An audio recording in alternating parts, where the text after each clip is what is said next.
Hi, everyone. Welcome to the second episode of Amazing Grace. Amazing Grace, as you know, is conversation that I'm having with amazing women who do extraordinary things. I believe it's important to showcase different women's stories so that we have role models and reference points. Not only for us but also for the younger generation. And so today with me here at Yale at 11 in the morning, we have Sylvia. Sylvia is my peer at the World Fellows Program. She is a human rights activist from Mexico, has a long career in human rights and working on different important issues. And so I'm going to pass it on to her to talk a little bit about herself and her work. So Sylvia, over to you. Please tell us who you are and a little bit about your work. Thank you very much, Elsa, for having me. Well, I'm from Mexico. I live in Mexico City. I have been working for the last 20 years on civil society organizations in Mexico, mainly on human rights issues, but also since the last 12 years, and focus my work on the development and design of dialogue processes, not only about human rights, but also about sustainable development in Mexico. Great. And tell us 3 adjectives that you would use to describe yourself. Persistent. Okay. Passionate. Uh-huh. And obsessive. Okay. Well, tell us a little bit about obsessive because, a lot of people use negative words sometimes when it relates to women, and obsessive might come across as a negative quality. But what do you mean when you say obsessive? I mean that I really like to go deeper in the issues that I'm working in. And when I engage with an objective or with a task or a process, I really get obsessed to work very good about that, to learn more, to engage the people, to try to understand, but also to explain what is happening. Then, suddenly could be seemed like something not positive, but from my perspective, that give me a lot of information and more understanding about the issue I'm working for. Great. So that would be thorough and hardworking as well. But, persistence, I think even Tintin mentioned last time, and passionate as well. And I'm glad that's coming up. I'm going to see, over a period of time, what are the adjectives that women describe themselves, successful women describe themselves as. So how's the Yale World Fellows Program been so far for you? Great. Sometimes I feel like overwhelming because all the resources that are around, not only like the classes and lecturers, but also like to have the time to share with my fellows. That is, for me, has to be like the most important part of the experience, to learn from all of you. Also to have the opportunity to be like in this break in my life, in my professional life. It has been like great, even when at the beginning I didn't feel like very comfortable because I needed to like the feeling to do things, but now I'm like enjoying a lot my time here. And having a great time in this academical atmosphere that is like very inspirational, and where you can get a lot of different perspectives, and also to meet an amazing people. And last week, as part of our World Fellows program, where we had to, share our work with the rest of the group through Good Society seminars, you, Joy, and myself, we presented on rights. Rights is a very broad term, but you have long experience in human rights specifically. Could you share a little more about this work that you've been doing? For how long, and how has it evolved over a period of time? Well, actually, since I was in high school, I was like with the idea to work in some kind of human rights field. I haven't any clue, any idea actually, because was something like was not like outside there. We don't have like role models, and there were not a lot of information about that. But I don't know why. In some way, I was sure that I want to do something about that. More because was related with the process to seeking justice and to build a better place in our country. And when I studied my BA in the last semesters, I enrolled in my thesis in the investigation and to learn more about the indigenous population's rights in Mexico. That was something that was like pretty new after the insurrection of the Zapatista army in 1994. And I discovered a really new world out there, even when was still like very young in Mexico. And when I go out to the university, my very first job was in a human rights organization, and I spent 8 years working there. First in the field of education of promotion of human rights, and then when I became the director of the organization, I was involved also in the process of defend cases before the Inter-American Commission of Human Rights. Then even when I didn't study from the law perspective, I have to learn how to be advocate of human rights not only in Mexico but also before the international bodies. Something that I learned is that laws and the enforcement of law is not enough. It's quite important, but also we need to empower people to know their rights, to fight for their rights in order to get the rights, and also that they need and that we as a citizens we need not only to know the law and to know our rights, but also to know how we need to develop new scenarios, because the rights are developing all the time. Then we need to be very clear what we need for the new generations and what we can change to get those rights. So let's backtrack a moment. You know, India has a terrible reputation when it comes to violence against women, and so does Mexico, unfortunately. Can you share a little bit about the violence against women in Mexico and how it impacts women? What are the interesting things that are also being done? Because I visited Mexico last year and I saw some of the pink buses, and even they had,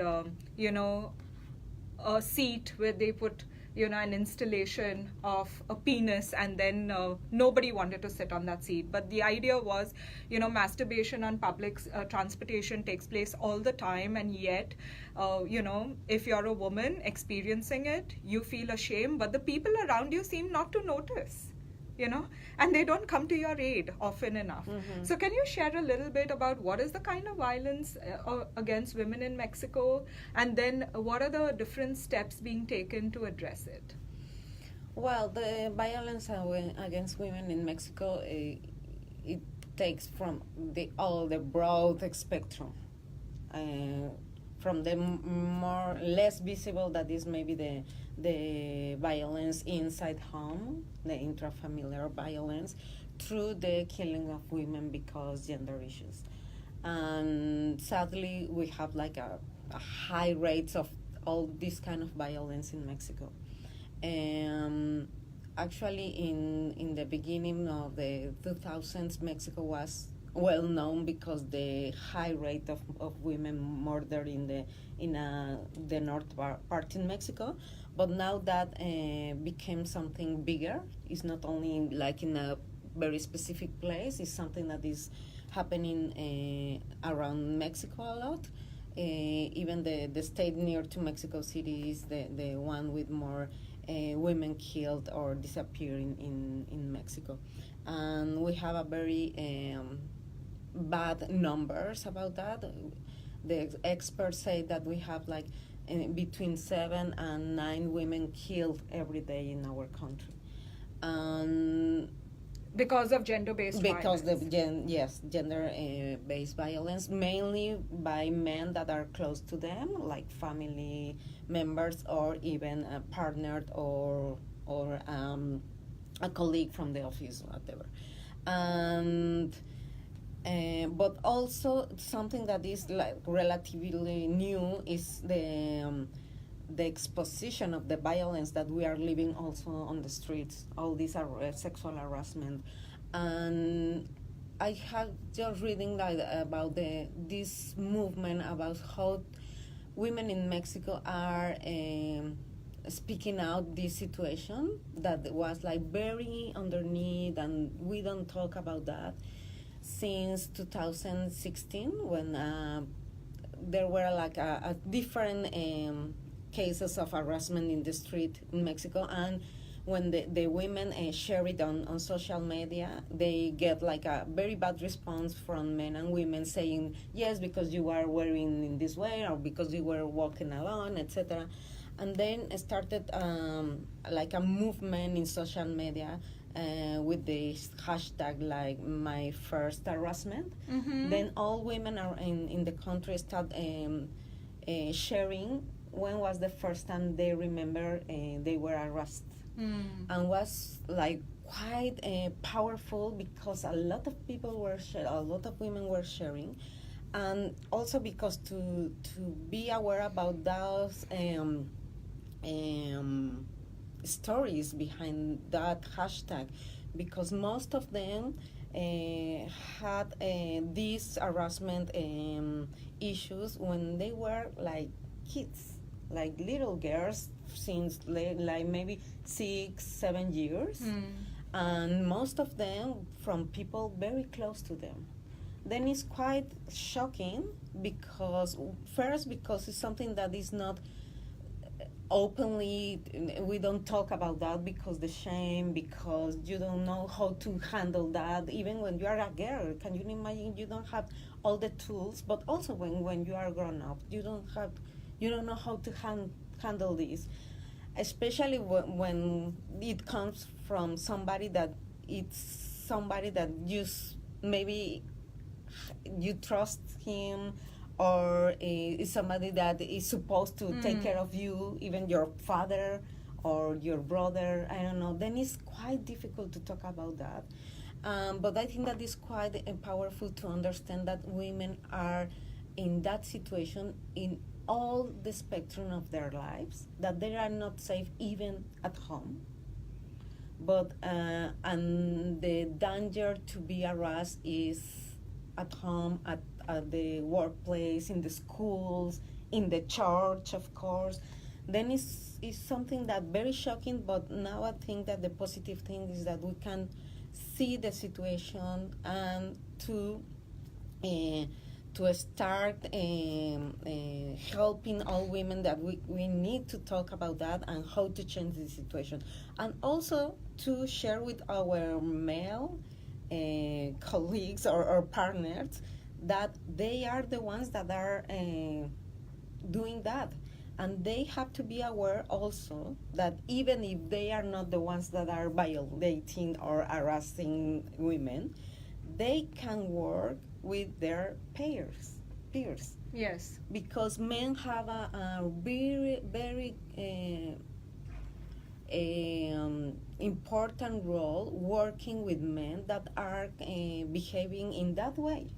They can see it in the parties, in the street, in the public home. Transportation, at home. Yeah. Then they are also the eyes and the power to stop that harassment against girls and women.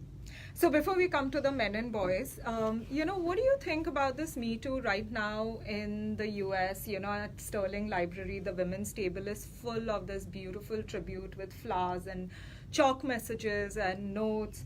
the students are feeling the pressure of, the Senate hearings, and they feel like women's voices are not being heard, and there's so much of outpouring of angst and fear and also solidarity. And parallelly in India, a dam seems to have been burst with this Me Too movement just taking off after literally a year. Mm-hmm. And every day, men are being outed on social media. So the hashtag that you were talking about, was that the Me Too movement in Mexico, or has it caught up, or is it still invisible at the moment? I think that was a little bit different, because this hashtag was more about what we are living like in our regular lives, and the Me Too has more focus also like in empowered men. Yeah, the workplace and Yes. power dynamics between specific people. Yes, like very powerful men. And I think we don't have still that strong movement in Mexico. Even when we have some attempts, like 2 or 3 years ago, it comes the announce against one theater director, Mhm. like 10 or 15 women show up in the middle of the playing Mhm. to denounce that he was a sexual Yeah. predator, and they get like 22 different people that saying yes, I was abused by him also, because he used his power to be the director of the theater, and to also to be the teacher of these women, mainly women, but also some men. And but even though was like it's not like that strong as is here.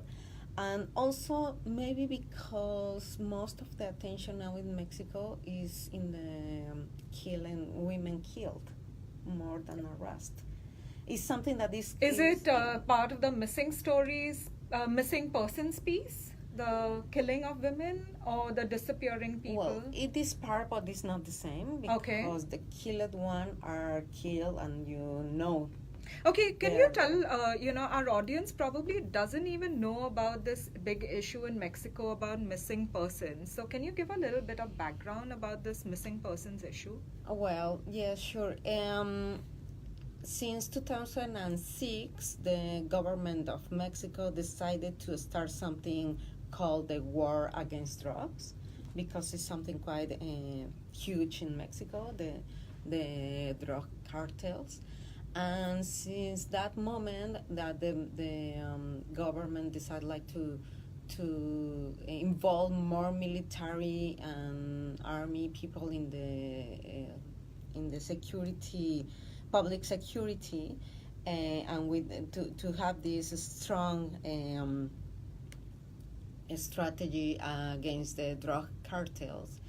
A lot of people has been killed in Mexico, but also disappeared. That is something that we didn't have in Mexico, like in these high numbers. We used to have that in the 70s, around these social movements against some regimes, at the same time as in South America, as Chile and Argentina. But now this is quite different, because this new wave of disappearance are not related to political involvement or political processes. It's more related with the action of organized crime and the colluded action of some governmental actors in different levels. Then around 37,000 people around has been disappearing the last 12 years. Wow. In Mexico, men and women. So around 6,500 every year have disappeared. So a total of 35,000 over the last 12 years have disappeared from Mexico. And are they mainly men, or they are also a There combination are mainly of men and women? There are mainly men. Around 8,000 plus are women. But even this information, this is like the official information. But even though we don't have like the real numbers, because that's an issue in Mexico, that we don't have like good database to understand how many people is in that situation, even if something that the movement of relatives of disappeared people has been fighting a lot, because the government started saying that these people is not disappearing, it's just missing, that they live or maybe are lost, or maybe they leave their homes because they don't want to be there, like these kind of things. But they don't have like the facts to support this kind of saying. Then it's something that the movement of relatives have been fighting for, to have the real numbers, in order to improve also the investigation processes, in the prosecutorial processes, because it's not the same to looking for 37,000 than to looking for 10,000, to say something. Then even in that way, Mexico has not enough information about the real facts of how many people has been missing. This situation is related mainly through the action of the criminal organizations, but with a long, strong link with the government. And yes, and they use this kind of strategy to control the territories, because it is a way to take the control of the territories. Thank you for explaining this in a very simple manner. I know the issue is not simple, it's very complicated, and at great risk to your life, you are working on this along with other activists, so thank you for the work you do. During our session, you stressed a lot on the right to participation. So in both these issues, whether it is violence against women or the missing persons issue, why is right to participation so important? And what is your seminal work in this area, if you can explain to us? Well, I think that through my experience working on these issues, I arrived to the conclusion that the right of participation is one of the rights that we need to focus more, because maybe we buy this idea that in democracy the way to participate is going to vote on elections, and to put all the power to take decisions in some people that is sitting in the Congress or in the executive branch. But in my journey, I understand that you need to empower people to understand what is happening around their environment, their community, and to have a voice to be involved in the changes you need in your community. And not only at community level, but also at country level. But participation is something that we don't learn. We don't know how to do it. So just to recap, participation doesn't only mean voting in an election. Yes. What does it mean other than voting in an election? Participation means to be aware what is happening in your community and in your country, is to keep informed, to have information related the main issues that are affecting your community, and also to come together with other people to develop new proposals to offer to the decision makers, to take into account what you are living in that situation.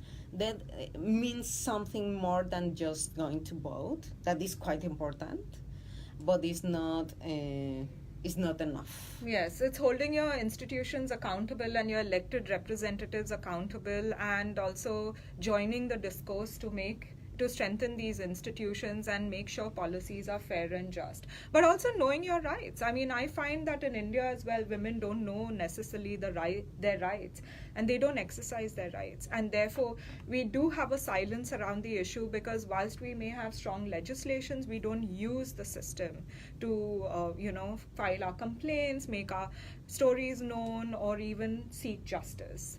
I know it's hard, but at some point we have to do it, because otherwise this status quo will continue. So on this point, Ibu has a question. As a human rights advocate, how do you think we can empower women at community level in developing countries to effectively do advocacy and mobilization in their communities? Well, I think that, thank you for your question. I think that that's very important because some of the studies about the right of participation show us that in many cases the process of participation are marginalizing a lot of people, mainly women, and for example, in Mexico, Jewish people or indigenous people. Then we have to be very clear about the processes of participation that we develop in order to be clear that everybody is included. Secondly, I think that it's quite important to invest time and resources on capacity building for women, because for socialization issues and historical issues, we are not socialized to participate. Even in some communities, women are not allowed to speak. Mm-hmm. Or men are more heard than women, even if they are together, or if women have more experience of knowledge. It's totally a fact that men has to have more power his voice than women. Then this is something that we need to change, and we can change it giving more tools to women as how to speak in public, how to share ideas, how to get more facts and information, how to deal with different perspectives, and how to negotiate not only in the public but also in the private space. And I want to link this with the situation that also we need to be very aware that most of the barriers of women to participate in the public spaces come from the private space. Then it's something that the decision makers have to take into account, that you don't have to change or to develop only the public space for women to speak, but also to be aware how to change or to enable in some way the private space to be friendly for women to come out. Then it's something quite important because you know a lot about that because it's quite related also with violence against women, because from a long time the private space was like really undercover, and even a lot of people say that we don't have the right to talk about the private space. Mm-hmm. And you don't have to, it's something that happened inside the house and you don't have the right to talk about that. And now we understand that we need to talk about that because the roles of women, the gender roles designing to women are taking women inside the private space without any chance to go out, because they have to take care of children, of elders, of house, and they are with a lot of things that take them inside without any chance to go out and to open their needs outside. And that's why women, again, don't talk about even the violence they live in the house, inside your home, their own homes, because it's something private. But now we can say that private and personal is political. Yes. And we need to open that to the policy level in order to change the power relationship and to be aware how the historical roles are also barriers for women to be there outside in the participation processes. Yeah, so I like that. The personal and the private is political. And, what happens in private actually spills over in your public life. So, and vice versa. So, if you want to build a strong and resilient community, I do think you have to make a lot of effort to hear the women's voices and involve them in all forms of decision making. Coming back to solutions, you are now focused on mediation. How can mediation be a skill that can be used? Because, currently even the Me Too movement is like erupting, and rightfully so, but I worry what's next. And I do believe skills like mediation, for example, can take us a longer distance. Can you share a little bit about your experience on this? Well, that's something that have given me a lot of light on how to change things, because how I have learned is that even if you are working on rights, on human rights, the conflict is there all the time because we are human beings. Point.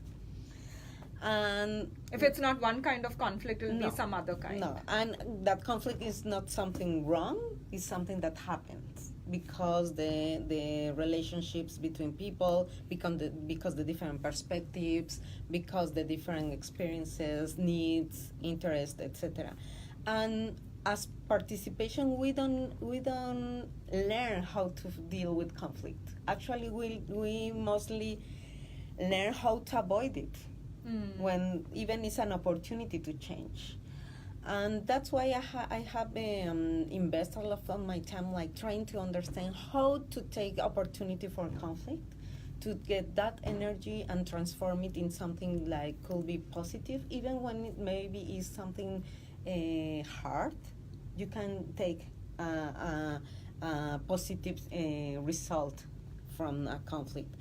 And I think that because conflict is something natural for human relations, and because I'm very focused on the right of participation, you have to develop the way, the ability to resolve conflict in a very positive way between people, even if you think in the same way, and most if you think in a different way. And for me, it's quite important to work on develop communication skills, negotiation skills, and also an abilities to build trust between people and to commit people together to work towards one same goal. And for me, that's the way also to empower people to participate and empower people to fight for their rights. Great. And it's just something that complements the legal work of human rights. Yes, I think it's absolutely necessary, and we all have to upgrade our skills in these areas. And lastly, I would like you to share an inspirational message to the young girls watching. You have a daughter as well who's a teenager. Can you share an inspirational message to the young women out there? Currently, the time is critical. It's a critical movement, but there's also a lot of anxiety. So what would you like to share with them? Difficult. The word's difficult. I think that thinking on my daughter, and that is something that can inspire other women, young women, is that never think that you are not enough. You are always enough to do whatever you want, and you don't need the approbation of other people. You need to be sure that the way you are doing, the one that you choose, is okay. Be aware first of yourself, and then to the other people. Thank you. On that note, thank you, Sylvia, for sharing your wonderful insights. Everyone who's watching and who came late and who will continue to watch even after we've ended this live chat, you can leave your questions in the comment section or reach out to Sylvia. She has a lot of experience in human rights and on various other issues, not only in Mexico but also abroad, and she's a mediation specialist. So thank you for watching, and do catch us next week. We have another interesting guest. Bye.